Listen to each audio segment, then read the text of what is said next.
जल्दी शादी होगी, लेट शादी होगी, कब होगी, नहीं होगी, होने के बाद टूट जाएगी, अरेंज मैरिज होगा, लव मैरिज होगा, यहाँ तक की जानकारी ग्रहों को देखकर एस्ट्रोलॉजी की जाती है। तो अपन क्या कर रहे हैं, वो मंगल का नख पहन रहे हैं कि मेरा मंगल खराब है।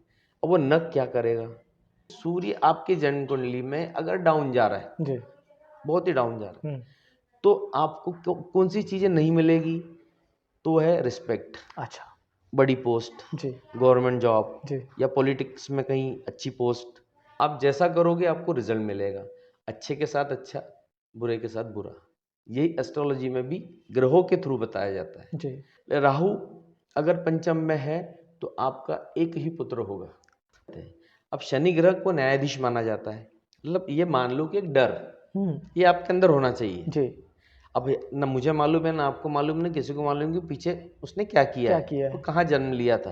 अगर ऐसा मालूम होता तो फिर तो अडानी अंबानी के यहाँ जो पैदा हुए के चले गए होंगे, तो वो तो अभी आज इस जन्म में उनको मालूम पड़ता है कि मैं वहाँ था, तो फिर वहाँ पहुँच के अपना हिस्सा भी मांगना शुरू कर देंगे। तो सो लेडीज एंड जेंटलमैन, एक बार फिर से मैं स्वागत करता हूँ आप सभी का अननेकेड ट्रूथ के इस एपिसोड में, जो बहुत ही खास होने वाला है। इसमें हम जिंदगी के कुछ ऐसे पहलू पे बात करने वाले हैं जिसको जब आप जानोगे, जब समझोगे, तो कुछ नई चीज़ें आपको देखने को मिलेंगी। वो कहते हैं ना कि आपकी ज़िंदगी कैसी होगी, ये डिपेंड करता है कि आप कितना मेहनत करोगे, लेकिन क्या आप मेहनत कर पाओगे, या आपकी की गई मेहनत आपके ज़िंदगी की क्या शेप देगी, शेप दे भी पाएगी या नहीं दे पाएगी। ये सारी चीज़ें डिपेंड करती है आपके कर्मों को, ऐसा एस्ट्रोलॉजी का मानना है।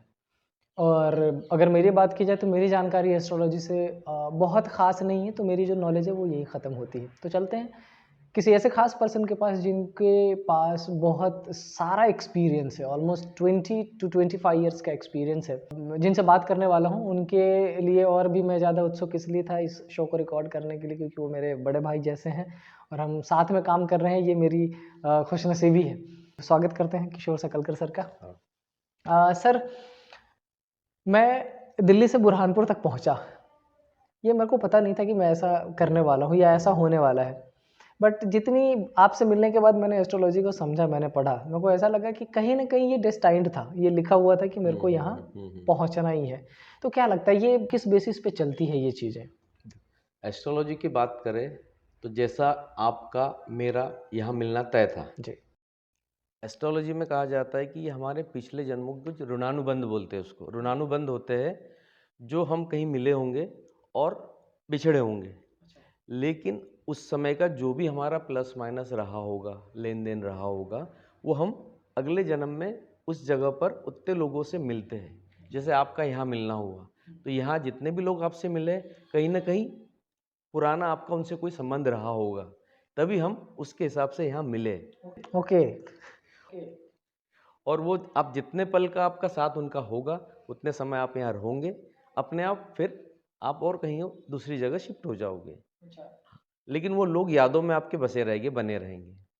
तो एकदम सिंपल लैंग्वेज में समझूं तो ऐसा है कि मेरी मुलाकात जितने भी लोगों से हुई, जैसा आपने कहा है, बिल्कुल मैं कहीं ना कहीं मिल चुका हूँ। मिल चुके होंगे आप, नहीं इस जन्म में तो और किसी जन्म में, क्योंकि एस्ट्रोलॉजी जो होती है वो कर्म बेस होती है। अच्छा। आपके जैसे कर्म रहे होंगे या आपका जो भी उनसे संबंध उस समय का रहा होगा, वो सारा हिसाब किताब उधर पूरा नहीं हुआ तो आपको इस जन्म में वो सारा चुकाना होता है। और चुकाने के हिसाब से हम बेटा बेटी, पिता पुत्र, दोस्त, सगे संबंधी, रिश्तेदार, ये सारे इसी साँचे में इकट्ठा हो जाते हैं और कहीं ना कहीं फिर वो हिसाब होता है।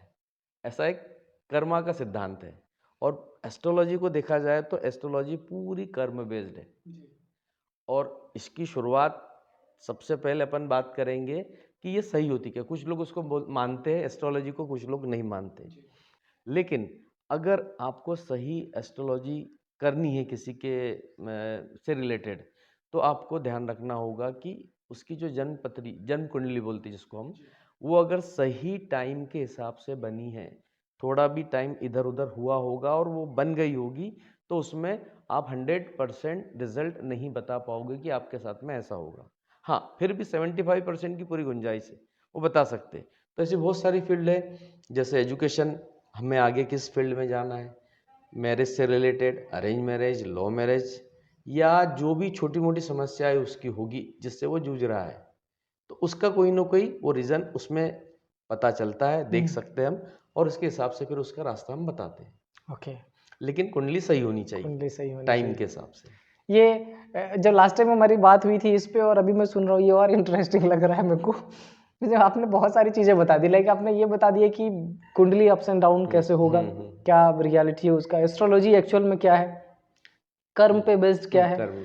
इन तीनों चीज़ों में मैं पहले चाहता हूँ कि आप थोड़ा सा एक्सप्लेन ये करें कि एस्ट्रोलॉजी बेसिकली काम किस चीज़ पे करती है। एस्ट्रोलॉजी कर्म बेस्ड ही है, उसी पर रहेगी, और आपकी रियल लाइफ भी इसी पर डिपेंड है, कर्म पर। आप जैसा करोगे आपको रिजल्ट मिलेगा, अच्छे के साथ अच्छा, बुरे के साथ बुरा। यही एस्ट्रोलॉजी में भी ग्रहों के थ्रू बताया जाता है। हर एक घर का, जो एस्ट्रोलॉजी में 12 घर होते हैं, उन 12 घरों के हिसाब से हर एक को एक प्रॉपर्टी उसकी होती है, माना जाता है कि इसका मालिक ये है।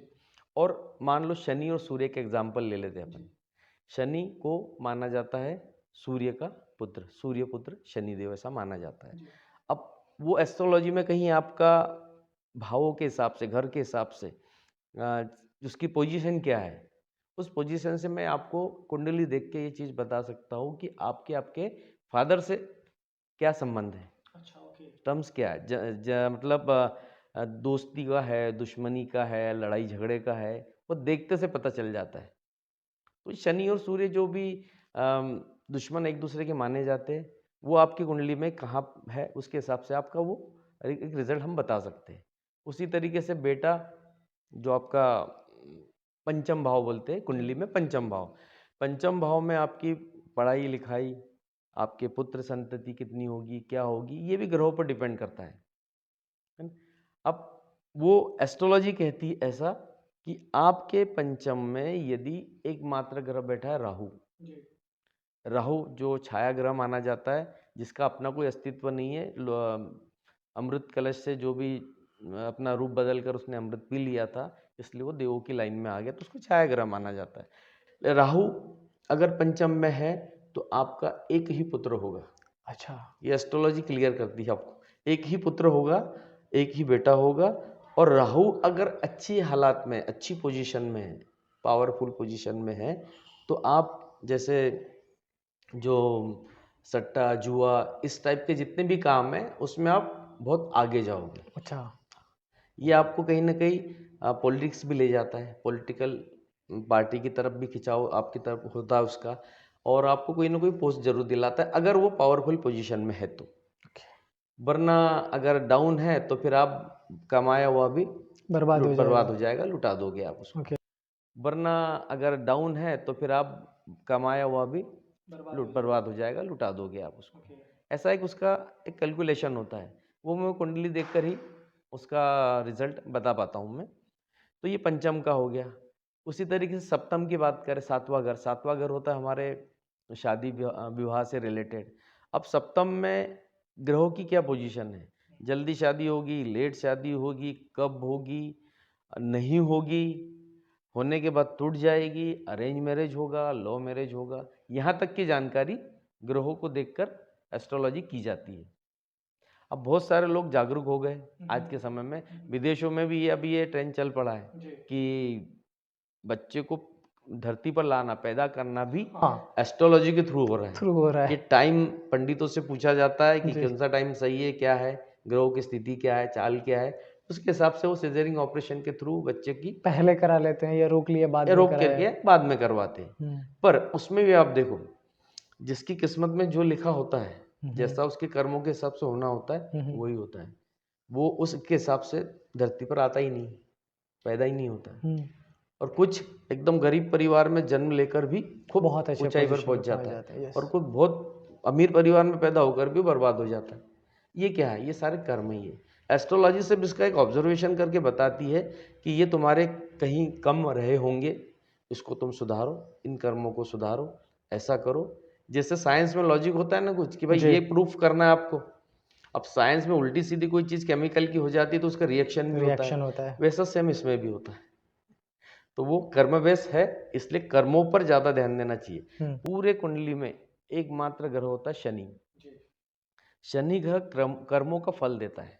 वो पहले आपकी पूरी परीक्षा अच्छे तरीके से ले लेता है कि ये कितना खरा उतरता है, और उसके बाद में फिर आपको सारे फल मिलना, अच्छे फल मिलना शुरू हो जाते हैं।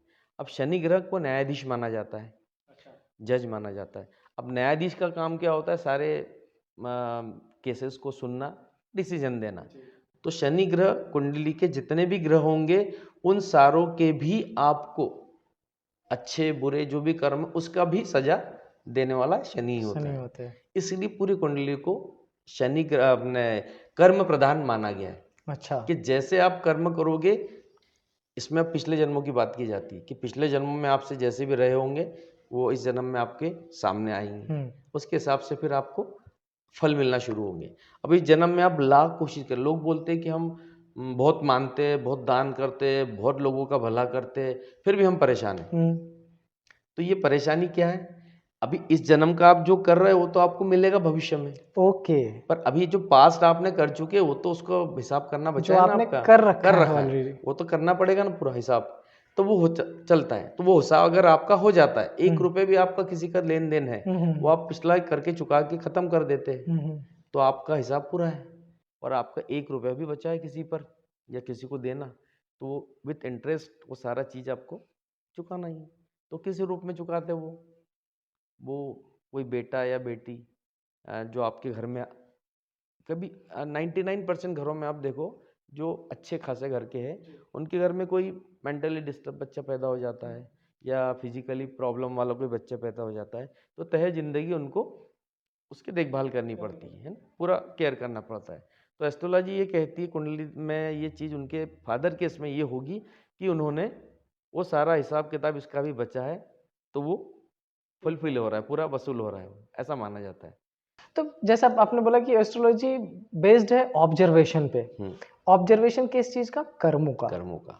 तो मेरी जहाँ तक समझ जा रही है, जैसे आपने कई सारे घर की बात कर ली, ग्रहों की बात कर ली, इन सबको सम अगर करें तो ऐसा लगता है कि आपको कहीं ना कहीं जो चीज़ें बनाई गई है वो इस चीज़ पे बेस्ड है कि आज की जो ज़िंदगी आप जी रहे हैं उसमें कम से कम ऐसे अच्छे काम करें ताकि जो आपका पीछे का है, जो आपने कर रखा है, कभी वो भी कटे और आगे जो आने वाले दिन है न केवल आपके बल्कि आपके बच्चों के भी। मतलब ये मान लो कि एक डर ये आपके अंदर होना चाहिए जी। अब न मुझे मालूम है, ना आपको मालूम, नहीं किसी को मालूम कि पीछे उसने क्या किया है, तो कहाँ जन्म लिया था।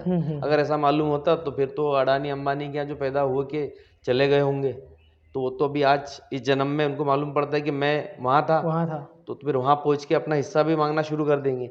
तो ऐसा भुला दिया जाता है या समझ में से बाहर होता है ये चीज़ें। तो मेन मुद्दे की बात ये है कि आपके अंदर वो डर क्रिएट करना कि आप उस काम करने से बचो, वो काम करने से आप बचो, और दूसरा कुछ नहीं। एस्ट्रोलॉजी में मंगल शनि ये जो, हालांकि मैं भी वही काम करता हूँ, लेकिन जहाँ लगता है कि ये इसका कोई मतलब ही नहीं है, तो मैं वो भी सजेशन दे के रास्ता बता देता हूँ। और अभी तक मेरी किस्मत या मेरे जितने भी डिसीजन मैंने करवाए लिए हैं वो कभी भी गलत नहीं हुए, सब सुकून की ज़िंदगी जी रहे, बिना पत्रिका दिखाने वाले, जन्म कुंडल दिखाने वाले भी, और सिर्फ ऑब्जर्वेशन से भी। तो ये हमारे अपने हाथ में होता है। आपकी कुंडली भी मिल जा रही है, आपके गुण मिलन भी हो जा रहा है, उसके बाद भी आपके कर्म, आपका व्यवहार, एक दूसरे के प्रति जो प्रेम होता है वो है ही नहीं, तो फिर 36 गुण भी मिल जाए या 28 गुण मिल जाए या 10 गुण ही मिले या मिले ही नहीं, फर्क नहीं पड़ता कुछ। तो एस्ट्रोलॉजी आपको सिर्फ ये सिखाता है कि आप सही रास्ते चले, कहाँ आपसे गलती हो रही है उसको ऑब्जर्वेशन खुद करें, उसको सुधारे, आगे बढ़े, तो आपकी ज़िंदगी सुकून। अच्छा, आपकी बात सुन के जो अब मेरे को समझ आ रहा है, पहले अपन ऐसा मानते थे, ये लोग ऐसा मानते हैं कि एस्ट्रोलॉजी अलग है, साइंस अलग है। नहीं, फैक्ट एक है, एक ही है, बेस एक है। ह्यूमैनिटेरियन ग्राउंड यही कहता है कि आप अच्छा करो, चीज़ों को पॉजिटिव रखो, सारी चीज़ें सेम ही तो जा रही है एस्ट्रोलॉजी के साथ। इसलिए एस्ट्रोलॉजी को विज्ञान कहते हैं, हाँ ज्योतिष विज्ञान कहा जाता है जी। रीज़न यही है उसका। अब लोगों ने इसको गलत अर्थ लिया। अब ये सूर्य आपको सामने दिख रहा है जी वो सूर्य क्या काम कर रहे हैं हमारे धरती के लिए, हमारे सबके लिए, जी वही है। एस्ट्रोलॉजी ये बताती है कि सूर्य आपके जन्म कुंडली में अगर डाउन जा रहा है, जी। बहुत ही डाउन जा रहा है, तो आपको कौन सी चीज़ें नहीं मिलेगी, तो है रिस्पेक्ट। अच्छा। बड़ी पोस्ट, जी गवर्नमेंट जॉब जी या पॉलिटिक्स में कहीं अच्छी पोस्ट, ये आपको नहीं मिलेगी। अब इसका संबंध आप उस ग्रह से कैसे लगा रहे हो, किस तरीके से लगा रहे होंगे? जैसे विटामिन डी की कमी के कारण जो हम परेशान हो जाते हैं, हाँ वही मान सम्मान की कमी के कारण हमारे अंदर वो क्वालिटी आ आ जाएगी। जाएगी। तो क्या करो भाई, सामने वाले को सूर्य रिस्पेक्ट दो, देवता को पूजो। रिस्पेक्ट करो। तुम दूसरों को दोगे तो तुमको अपने आप मिलेगी। हम्म। ये इसकी थीम है और कुछ भी नहीं है ना? सूर्य इतना आपका कैसा भी हो, उससे कुछ फर्क नहीं पड़ेगा, आपके कर्म अच्छे रखो बस। अच्छा, मेरे को लगता है कि बाकियों का नहीं पता, मेरे ही बहुत सारे मिसकंसेप्शन थे जो आपसे बात करके खत्म हो रही है। मैं अलग ही समझता था, अलग ही मानता था इस चीज को। अब बड़ा इतने ही इतने दूर बैठे मंगल, सूर्य और नाना किस किस प्रकार के 12-9 ग्रह जो आप बता रहे, इतने दूर बैठे, वो आप पर क्या इफेक्ट करेंगे? जो हमको दिख रहा है, मून दिख रहा है, हम्म। सन दिख रहा है, जी। इनका इफेक्ट अपने पे होगा। लेकिन मंगल जिसको अपने देखा ही नहीं, कहाँ है वो, उससे लोग डर रहे हैं। हम्म। वो क्या करेगा बताओ? मंगल ग्रह कुछ भी नहीं करता। अगर आपने अपने किसी से, अब मंगल ग्रह को माना जाता है एनर्जेटिक, बहुत एनर्जी का ग्रह, जी और ज़्यादा किसका खराब हो जाता है जन्म कुंडली में, जी। ये ज़्यादा पावरफुल हो जाता है, उसके इफेक्ट इंसान में दिखते हैं। अच्छा। अब आपके अंदर एनर्जी बढ़ गई या गर्मी ज़्यादा बढ़ गई या आपको गुस्सा बहुत आने लगा, तो इसके साइड इफेक्ट क्या होंगे? बने बनाए काम आप बिगाड़ दोगे। हाँ। यही मंगल बोल रहा है आपको। तो वहाँ कंट्रोल करने की जिम्मा अपने पास है ना। सारे ग्रहों को कंट्रोल कौन करते हैं? अपन ही करते हैं खुद ना। ही करते हैं। मंगल, लड़ाई झगड़े अपन रोज कर रहे हैं, हम्म। हर किसी से अपन लड़ रहे हैं, सही जवाब पूछ रहे हैं, जवाब उसको सही दे नहीं रहे। तो ये अंदर की चीजें सुधारना काम अपना है। तो अपन क्या कर रहे हैं? वो मंगल का नख पहन रहे हैं कि मेरा मंगल खराब है। अब वो नख क्या करेगा? सुधार तो जो अपने अंदर करनी सुधार है। तो हमें अपने करना है ना। गुरु, एक जुपिटर जिसको अपन बोलते हैं गुरु, गुरु ग्रह के बारे में ये बोला जाता है, बड़ों को मान सम्मान दो ना तुम। बड़ों को रिस्पेक्ट दोगे, आशीर्वाद लोगे तो तुम्हारा अच्छा होना है ना। अब तुम वहाँ बड़ों के साथ में हमारा व्यवहार सही नहीं है, उनको पूज भी नहीं रहे, उनकी केयर भी नहीं कर रहे, उनकी सेवा चाकरी भी नहीं कुछ कर रहे, और वो गुरु का अपन ने पुखराज रत्न धारण कर लिया, या किसी मंदिर में जाके कुछ दान करके आ गए, तो इसका क्या फायदा होने वाला है? तो कर्म तो तुम्हारी गड़बड़ ही है ना। तुम बाकी चीजें कर लो, तो सही जगह आप अप्लाई करो सही चीज, तो एस्ट्रोलॉजी आपके काम की है। नहीं तो अगर सिर्फ पंडितों का ये कमाने का एक जरिया है मेरे हिसाब से, वो आपको डराएंगे, कुछ ऐसा दिमाग में आपके बात डाल देंगे, और आप फिर परेशान हो जाएंगे और उनका बिजनेस चल निकलेगा।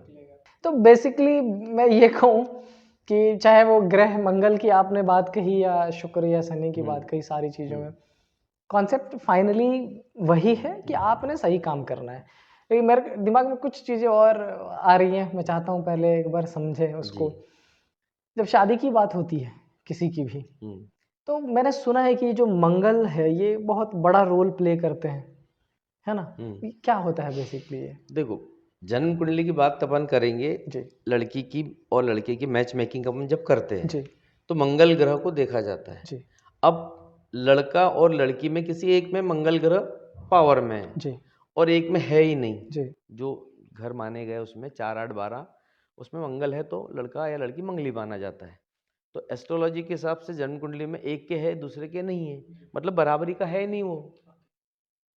एक तो ज़्यादा एनर्जेटिक है, दूसरा बिल्कुल ठंडा है, तो ये तालमेल बैठेगा कहाँ से?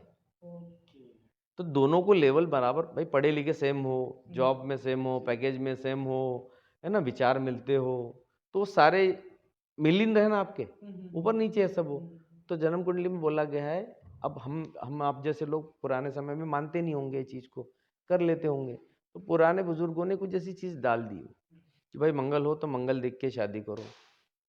एक डर आपके अंदर डाल दिया कि ऐसा करोगे तो ऐसा हो जाएगा, नहीं तो कर लोगे तो परेशान में पड़ जाओगे।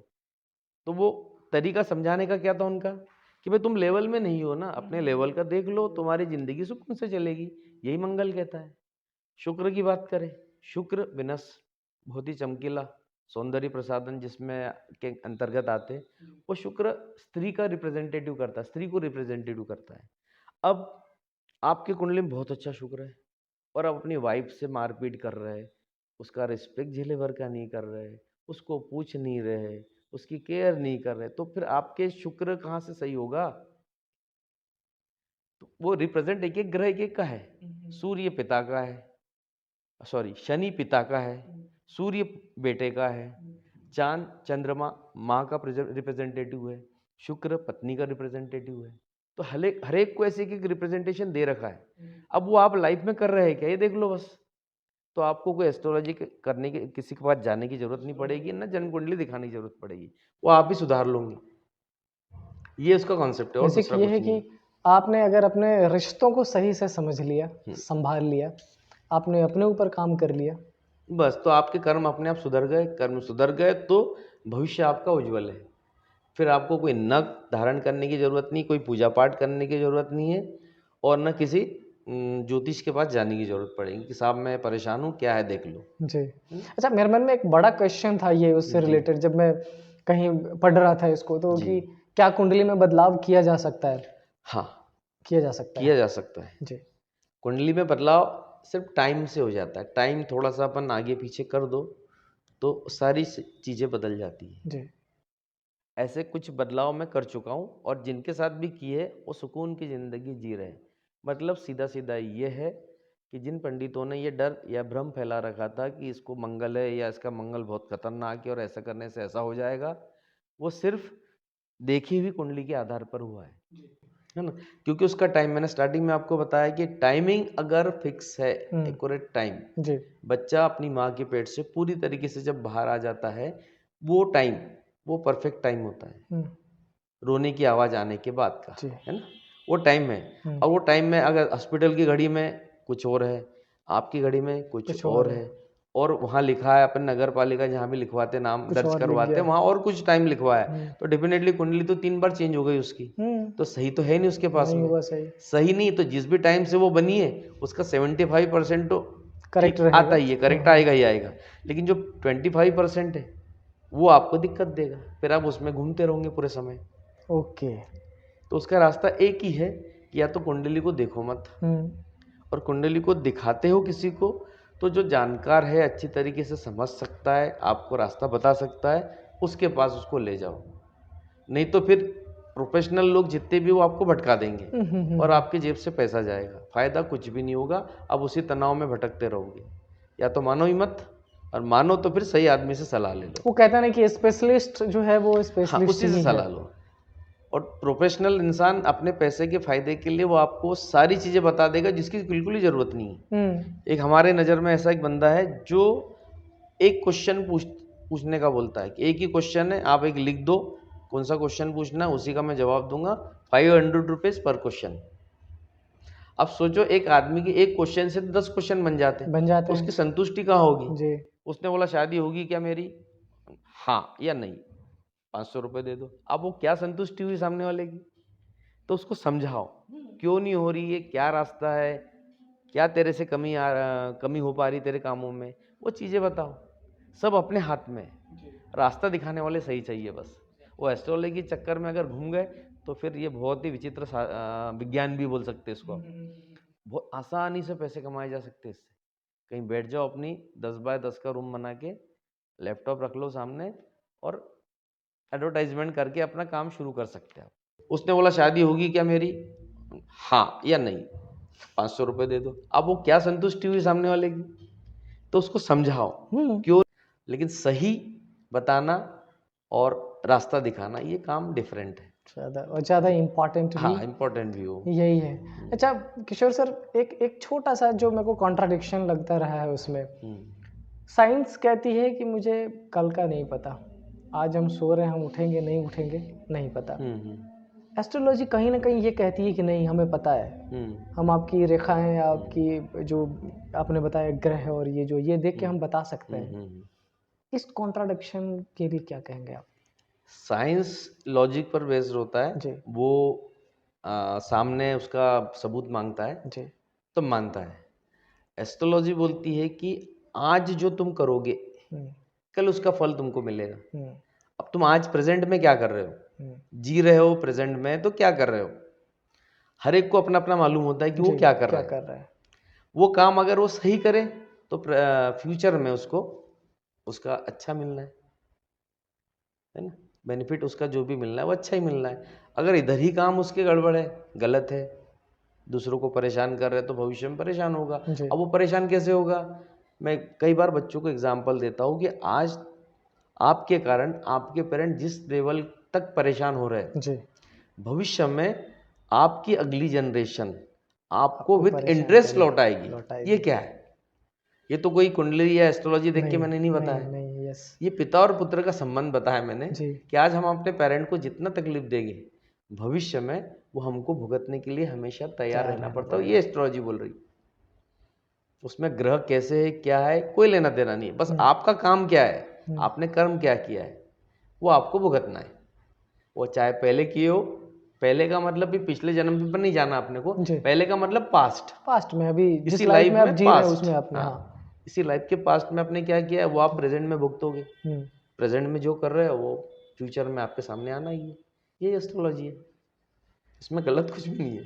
साइंस यही कहता है और एस्ट्रोलॉजी भी यही कह रही है। जी, सबूत क्या है? सबूत हम ये देते हैं, हम्म, भाई हमने देखा नहीं। आप बोलोगे कि एस्ट्रोलॉजी में, आप बोल रहे कि भविष्य में आपके साथ ऐसा होगा, हम नहीं देखने वाले, कौन देखने वाला है? जैसे पेड़ों के बारे में बोला जाता था कि आज हम बीज लगाएंगे, पेड़ लगाएंगे, पौधा बनेगा, तो हम रहेगी ना, अपनी जनरेशन उसका फल खाएगी। फल खाएगी। लेकिन अब देखो टेक्नोलॉजी विज्ञान के साथ साथ कितनी बढ़ गई कि आप पेड़ पेड़ ही खरीद के लाओ और लगा दो तो आपको अगले साल उसके फल मिल जा रहे हैं। मिल जाता है। यही हो रहा है ना। अब वो एस्ट्रोलॉजी में एक चीज और बताई जाती है जो आप इसको समझो। जी, जैसे हमारे फादर की जो भी प्रॉपर्टी होगी, जी, उसमें हमारे जितने भाई बहन होंगे उनके बराबरी का हिस्सादार हाँ, होता है और देना पड़ता है, मिलता है। हम्म, वैसे ही एस्ट्रोलॉजी बोलती है कि आपके फादर के जो कर्म रहे होंगे इसमें, इस लाइफ में, उसके भी सारे की बंटवारे की जिम्मेदारी तुम्हारी है, बराबरी की होगी और तुम्हें भुगतने हैं। अब उसमें भी आप अंदाज लगा लो कि फादर के कर्म क्या है, तो वो जनरेशन भुगतेगी, डेफिनेटली भुगतेगी। तो यही तो कॉन्सेप्ट है एस्ट्रोलॉजी का। बाकी उसको जिस वे में प्रेजेंट किया जा रहा है वो गलत है, उसको सुधारने की आवश्यकता है और उसमें अच्छे लोगों को आगे आकर के उसकी क्या कॉन्सेप्ट है ये बताना पड़ेगा। नहीं तो ये शास्त्र खत्म हो जाएगा पूरा पूरा। लोग प्रोफेशनली कमाएंगे और फंसने वाले फंसते रहेंगे, परेशान होने वाले परेशान होते रहेंगे। रहेंगे। तो ये जो मतलब एक मिसकंसेप्शन जो फैल गया है, अगर इतने क्लियर वे में चीजों को रखा जाए जैसे आप बता रहे हैं, हाँ हाँ बिल्कुल, उसमें बहुत चेंजेस आ जाएगा। लोग समझेगी भी तो फिर किसी के पास जाने की जरूरत भी नहीं नहीं पड़ेगी कि अपने पास ही सब कुछ, अपने हाथ में ही सब कुछ सुधारना। फिर उसमें दूसरे ग्रह क्या करेंगे? अब सूरज कितने दूर बैठा है, युग सहस्त्र योजन पर भानु, इतने दूरी पर बैठा हुआ सूर्य हमको इफेक्ट कर रहा है। अभी इन दिनों हम परेशान हो रहे हैं, उतना ही इफेक्ट हम अपने फादर को करेंगे। या किसी ग्रह के हिसाब से देखें तो मदर है अपनी, वाइफ है, सिस्टर है, ब्रदर है, इन सबको जो तकलीफ पहुंचाओगे वो ही मिलेगा ना। अच्छा करोगे तो डेफिनेटली अच्छा ही होगा। तो ये कॉन्सेप्ट उसका है। वो कहते हैं ना कि प्रेजेंट में जियो और ऐसे Present में। जियो कि आप खुश रहो, दूसरे को तकलीफ ना हो। वो पिछला जन्म किसने देखा, क्या था, ये एस्ट्रोलॉजी में बताया जाता है कि ऐसा होगा, तुम ऐसे थे, तुमने ये किया था, पिछले जन्म में तुम फलाना जानवर थे या पंछी थे, वो सब आता है उसमें। लेकिन हमको थोड़ी मालूम है ना क्या थे वो, हमको बिल्कुल नहीं समझते। तो हमको इसी जन्म को एस्ट्रोलॉजी के रूप में ढाल लेना है, बांट देना है कि हमारी स्टार्टिंग की लाइफ आपका हो गया पास्ट, फिर अपन जब अपने पढ़ने के बाद में प्रोफेशनल लाइफ में आते हो आता है सेकंड पार्ट आपका, प्रेजेंट वाला आ जाता है, और लास्ट वाला आपका वो हो जाता है, फ्यूचर हो जाता है। कि जो इन 2 सालों में या 2 पार्ट में आप करोगे डेफिनेटली वो आपको फ्यूचर में मिलना है। कुछ सर दो तीन और चीजें हैं इम्पोर्टेंट सी जिसपे बात करनी है। एक, हालांकि क्वेश्चन जो था उसका आंसर आपने पहले ही कर दिया कि अपन कुंडली कितना भी मिला ले, अगर चीजें नहीं मिलती हो, लाइक आपने मंगल ग्रह का एक्सप्लेन किया, बहुत ही शानदार था। बच्चों की अगर बात करें, बच्चों के एजुकेशन की बात करें, तो लाइफ का एक स्टेज आता है जहाँ पर उनको ये चूज करना पड़ता है कि अब कौन सा स्ट्रीम लेना है। कई बार मेरे साथ भी हुआ है, इनफैक्ट बायो चूज कर लिया, कभी नीट की प्रिपरेशन कर रहे थे, नहीं कर पाया। आज टीचर हूँ, शायद उस टाइम में कोई अगर इतने क्लियर से चीज़ों को समझाने वाला होता तो समझ होती। इसको कैसे एक्सप्लेन करेंगे? अब क्या क्या चीज़ें देखने की होती है? देखो, सबसे पहले तो बच्चे का इंटरेस्ट देखना पड़ेगा। फिर प्री प्राइमरी से लेकर तो क्लास 10 12 तक का उसका क्या सब्जेक्ट में इंटरेस्ट था और मार्क क्या स्कोर करता था। एक तो ये। दूसरा, एस्ट्रोलॉजी की अपन बात करेंगे तो एस्ट्रोलॉजी में जो पंचम का घर होता है, 5वां घर जो होता है, वो हमारी विद्या संतति का होता है। अच्छा। मतलब हम भविष्य में किस फील्ड में जाएंगे, क्या पढ़ेंगे, किस तरफ जाने से हमको ज़्यादा फायदा होगा, बिना रुकावट के हम वो पार कर जाएंगे, वो पोस्ट पर तक पहुंच जाएंगे, ये सारी चीज़ें उसमें क्लियर होती है। अब वो कुंडली पर डिपेंड करता है। जैसे एग्जाम्पल अपन ले कि पंचम में अगर गुरु बैठा है, गुरु मीन्स जुपिटर, और जुपिटर बैठा है उसके अपने ही घर की मालिक की जो राशि होगी, जैसे जुपिटर की राशि अपनी होती है धनु राशि, है ना, धनु राशि। उस राशि में अगर गुरु पंचम में बैठा है तो वो अपनी पूरी लाइफ में जिस भी फील्ड में जाना चाहता है वो जा सकता है, सब दूर उसके लिए रास्ते खुले होते हैं। ओके। गुरु एक ऐसा ग्रह होता है पंचम का, और पंचम के ग्रह के कारण ही हम पूरी अपनी जो भी XYZ की कुंडली मेरे पास आती है तो मैं यही देखता हूँ कि इसने क्या पढ़ना चाहिए, किस फील्ड में जाना चाहिए। तो ये एक गुरु का एग्जाम्पल मैंने आपको दिया। जी। गुरु तहे जिंदगी आपकी पढ़ाई कभी भी रुकेगी नहीं, ये शो करता है वो। गुरु मतलब अपनों से बड़ों का आशीर्वाद, ये आपके कुंडली में आपको मिल रहा है। तो जिनका आशीर्वाद मिल रहा है, जिनका साथ मिल रहा है, सारी सुविधा है वो आपको दे पा रहे हैं, तो आपकी रुकावट क्या आनी है? नहीं आनी है। कहाँ से कहाँ कहाँ कनेक्ट आएगी हो रही आपकी ये रुकावट? चीजें? क्या? वो पंचम से देखा जाता है। तो पंचम के ग्रह पर मैं एस्ट्रोलॉजी ऐसी करता हूँ। और मान लो कोई ऐसा ही बैठ गया है कि भाई ये कोई कोई ऐसा होता है कि मान लो राहु बैठ गया, राहु बैठ गया या केतु बैठ गया, ये सब भटकाने वाले ग्रह माने जाते हैं, क्योंकि ये एक राक्षसी प्रवृत्ति के ग्रह होते हैं। अच्छा। और वो अमृत धारण पीने के कारण वो भगवान बन गए, भगवान के इसमें जी। तो इंसान को भटकाते हैं। अगर वो मान लो पंचम में वो आ गया आपके राहु या केतु में से कोई एक बैठ गया है, तो डेफिनेटली बच्चा पढ़ने में तो शार्प होगा, लेकिन माइंड डाइवर्ट होगा उसका। ओके। उसका सीधा रास्ते पे चलने वाला नहीं होगा, उसका रास्ता भटकाव वाला होगा हमेशा। तो एक काम सही तरीके से वो कर नहीं पाता। ये राहु की अपनी रिजल्ट है। तो कुंडली में ये बताया जाता है कि अगर बच्चा परेशान होते हैं, भाई बच्चा सुनता ही नहीं है, बहुत मस्ती करता है, मम्मी पापा की बात बिल्कुल नहीं सुनता, स्कूल जाता नहीं है, बिल्कुल भी नहीं पढ़ता, ऐसे बहुत सारे डायलॉग अपने को सुनने को मिलते हैं। तो उनको रास्ता ये बताया जाता है कि भाई इसके 10, 12 या 12वीं क्लास तक की बात अपन करें तो इसको जो ये मन से करना चाह रहा है करने दो उसको। जब उसकी लाइन 12 के बाद में अपने आप क्लियर हो जाती है, ओके, है ना, वो क्लियर हो जाती है कि इसको करना क्या है। हमको एक बात समझ में आ गई, इसका पढ़ने में मन नहीं है, इंटरेस्ट कम है, तो ये जो करना चाह रहा है उसी में उसको आगे बढ़ाओ ना, जो हमारे सर भी कहते हैं, है ना, कि हम उसको अब CBSE भी यही कह रहे हैं कि जिसमें जिसका इंटरेस्ट है वो काम उससे कराओ। अब तुम वो फालतू के काम उससे करवा लोगे जो करना ही नहीं चाह रहा है। मैथ्स पढ़वा दिया उसको, बायोलॉजी पढ़वा दिया, कॉमर्स पढ़वा दिया, उसका इंटरेस्ट आर्ट में, तो वो इंटरेस्ट क्रिएट करवाओ ना बेटे। ऊँट के पैर पालने में दिखाई देते हैं, अपन हमेशा बोलते हैं, तो हमें पेरेंट को तो पता ही चल जाता ना, फिर उसको काय को थोपना, डॉक्टर बन जा, इंजीनियर बन जा, IITN बन जा, फलाना बन जा, कोई ज़रूरत नहीं है। वो जो करना चाहे उसको करने अगर दिया जाए, गाइड आप करें, तो वो लाइफ में खूब तरक्की करे। और तुमने इंस्ट्रक्शन लगा दिया उस पर कि ऐसा करना है, ऐसे ही करना है, वैसे ही करना है, तो फिर वो भटक जाएगा। वो मानो नहीं मानो, बस वो कर्म है, इसका ध्यान रखना, बस वो आपके सामने आना है किसी भी हालत में। और वो कोई पिछले नहीं है, एस्ट्रोलॉजी में बता रहे कि पिछले, लेकिन मैं मानता हूँ कि कोई पिछले नहीं, वो इसी जन्म के सब। क्या बात है। यही देना है, यही लेना है, सब बराबर करना है, खत्म करके जाना है इधर। सर एक लास्ट क्वेश्चन, जी। आप जिस तरीके से बता रहे हैं, मैं अगर पूछा रहा हूँ तो लंबा चलेगा। एक लास्ट क्वेश्चन के साथ फिर इसको ख़त्म करेंगे शो को।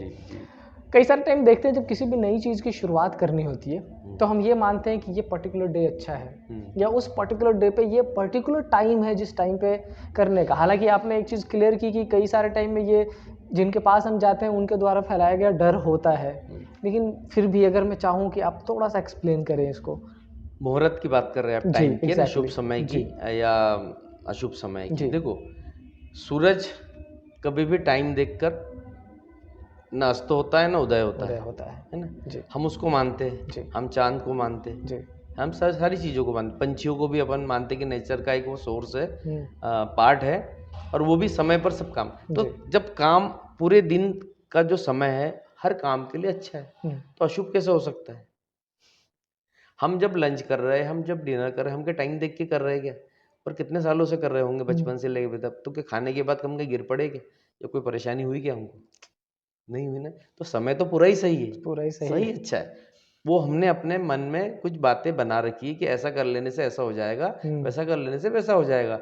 हमारे साथ कुछ गलत हो जाए तो हम मान लेंगे समय खराब चल रहा समय है, खराब चल रहा है। हमने वो करना नहीं चाहिए था, हमको फलाने ने मना किया था, हमने कर लिया। ऐसा कुछ भी नहीं, जो होना था वो तो समय पर जब जब जिसके साथ जो जो होना है वो तो होगा ही, रुकेगा नहीं। ये तो अंतिम सत्य है जो सबके साथ में होना है। तो उसमें अच्छा या बुरा मुहूर्त की कोई ज़रूरत नहीं होती।